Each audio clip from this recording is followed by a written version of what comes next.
Assalamualaikum warahmatullahi wabarakatuh. Waalaikumsalam warahmatullahi wabarakatuh. Bismillahirrahmanirrahim. Selamat sore kepada Ibu Niar selaku guru BK yang ada di OSB School. Pada kesempatan kali ini saya itu mendapatkan tugas dari kuliah saya, yaitu dari kuliah Nida Ramadi, itu untuk wawancara dengan guru BK. Kebetulan yang saya pilih di sini guru BK OSB School selaku Bu Niar ya. Di sini saya mau sharing atau konsultasi ya Bu Niar. Di sini di sekolah SB ini saya mendapatkan mau berkonsultasi kepada Ibu Guru selaku guru BK OSB School tentang perilaku siswa yang dihadapi di sekolah. Yang saya konsultasi kepada Ibu, ada beberapa anak ketika di kelas masih suka iseng dengan teman-teman mereka, seperti ada yang ingin sebagaimana cara saya menangani anak tersebut. Saya tanyakan. Isengnya kayak gimana Isengnya itu, Bu itu Yus? seperti dia suka mendorong atau memukul temannya. Gitu. Usia berapa, Bu Yus? Usia mereka itu 4 tahun. Oke, ya.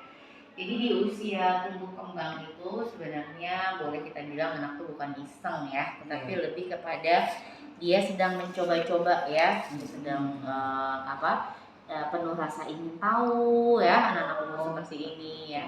Sehingga yang sebenarnya perlu kita lakukan yang pertama memang memberi contoh ya dari segi orang dewasa.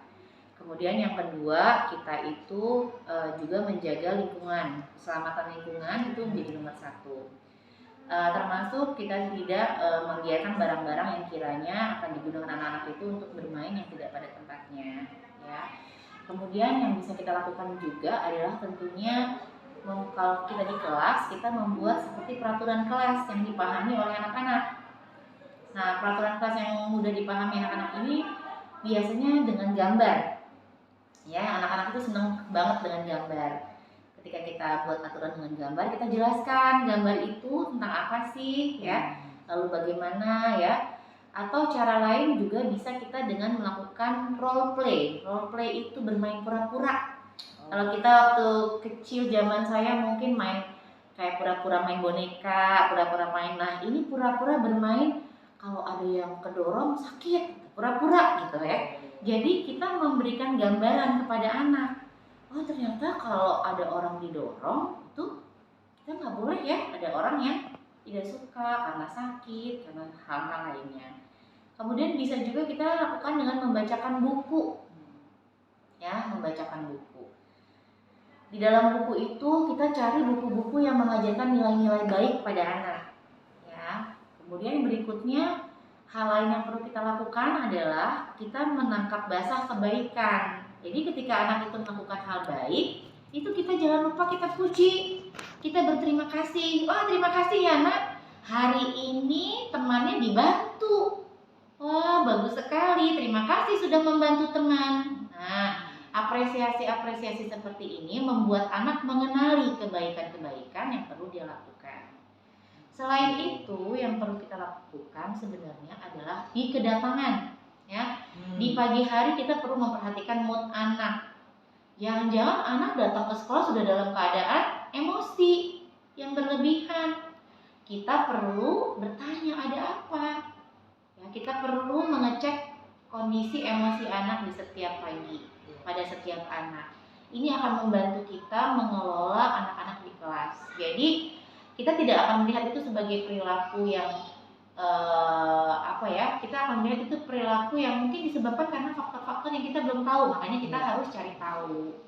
Nah, tadi ya beberapa teknik tadi bisa dilakukan untuk menginformasikan, memberitahu, memberi contoh kepada anak hal-hal yang baik dan hal-hal yang tidak baik. Untuk yang itu Bu Niar, yang contoh kita memperhatikan mood anak di saat pagi itu ya, seumpamanya contoh yang hal-hal seperti apa, kan mereka datangnya dari rumah, terus kita apakah kita harus bertanya kepada anak itu untuk mengetahui kenapa ini mood anak ini seperti ini. Oke. Sebenarnya yang pertama kita tuh bisa lihat ya waktu datang itu apakah dia cemberut ya, Apakah dia datang dengan riang gembira, ya, atau dia datang Assalamualaikum. Nah, oh suaranya senang, berarti dia lagi senang. Tapi ada anak datang ke sekolah, bro, tas ditaruh, sepatu ditaruh, biasanya dia senyum sama kita, biasanya dia langsung salam, biasanya dia langsung ke tempat mainan. Ini dia langsung duduk, ya, di satu pojok kelas mungkin, atau ambil buku, diam, mukanya cemberut. Di situ kita mulai bertanya-tanya, ada apa ya? Mungkin bisa kita dekatin, bisa tanya sama anaknya langsung. Ya, kalau anaknya sudah pandai mengekspresikan, dia mungkin akan bicara. Tapi kalau anaknya mungkin cukup introvert, boleh kita luangkan waktu sejenak, ya, ngobrol. Ya, kita usap punggungnya, kita tanya, ya, kita bangun pagi itu dengan mendekati anak tersebut. Jadi banyak cara. Jadi yang pasti kita harus melihat, ya, gejala-gejala sama anak itu gitu lah, ekspresinya, matanya.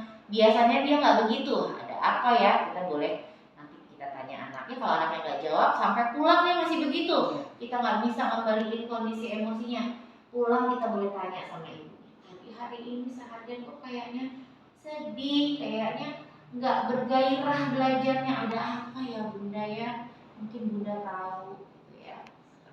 Oke, di sini ada pertanyaan yang kedua nih, Bu. Di kelas itu ada beberapa anak nih, dia menyukai permainan yang sama. Kadang yang satunya tidak mau berbagi dengan temannya, yang teman yang satunya juga sama. Nah, selaku gurunya juga udah berusaha untuk menjelaskan seperti itu. Teman masih belum berhasil juga. Bagaimana solusinya dari yang pertama? Kita bisa melihat siapa duluan yang ambil mainan, lalu kita buat giliran. Karena dia sudah pertama, kita kasih tahu temennya gantian. Tetapi kalau sejak awal, maka kita sebenarnya bisa bilang permainan ini bisa dilakukan dengan dua cara. Kita kasih tahu anak-anak kalau ada mainan yang sama dan semua anak pengen. Pertanyaan sama anak, mau main bersama atau mau bergiliran? Nah, kalau bergiliran maka harus ada batas waktu. Kalau ada batas waktu, anak-anak kan nggak tahu waktu ya. Kalau nggak dikasih tahu kan, maka cara lain kita bisa pakai alarm.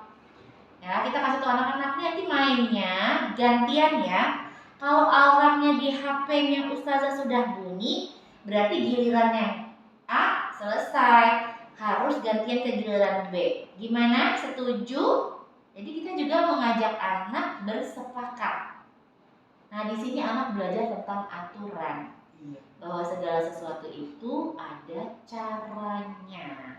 Nah, jadi belajar dalam bermain itu mengandung banyak sekali makna. Nah, seperti tadi. Masya Allah, luar biasa ya Bu ya. Ada satu lagi kemudian. Boleh. Bagaimana cara kiat-kiat saya untuk menghadapi anak yang fokusnya itu kurang dalam pembelajaran? Kalau anak itu fokus kurang, maka kita harus tahu dulu dia senangnya apa. Kalau fokus kurang ini masih di dalam batas yang normal tuh misalnya gini, kalau anak 4 tahun yang kurang lebih waktu fokusnya 3-4 menit sampai 5 menit. Tapi kalau anak 4 tahun fokusnya 1 menit aja nggak bisa, ini hal lain yang harus kita perhatikan, bisa jadi gangguan perkembangan. Tapi kalau dia nggak fokus tuh hanya kayak gimana ya, mungkin bosen ya. Nah, itu yang harus kita perhatikan, dia senangnya apa. Penting kita memperhatikan minat dan kesukaan anak, karena di usia ini anak itu banyak belajar dari hal yang dia sukai. Sebenarnya kita juga orang dewasa gitu ya, belajar dari yang kita sukai ya, biasanya ya. Nah, apalagi anak-anak sedang masa tumbuh kembang, lagi senang-senang ini ya, dia kalau kita kasih dengan cara seperti itu atau dengan benda-benda yang berhubungan dan dia sukai, mungkin akan lebih cepat. Misalnya kita mau mengajarkan tentang kebaikan, tapi dia lagi senangnya tentang hewan, mungkin kita bisa bikin role play pakai hewan itu. Jadi dia bisa belajar hal lain. Jadi itu bisa memperpanjang rentang perhatian anak. Ya, beberapa cara bisa dilakukan ya, dengan permainan-permainan yang menarik, cerita yang menarik, buku yang menarik. Kita juga intonasinya harus menarik ya. Gestur tubuh kita juga harus menarik ya. Jadi seperti itu kalau kalau untuk anak TK. Baik, oke Bu. Terima kasih atas penjelasannya. Sama-sama Bu Yus, terima kasih juga sudah diajak ngobrol untuk tugas kuliahnya.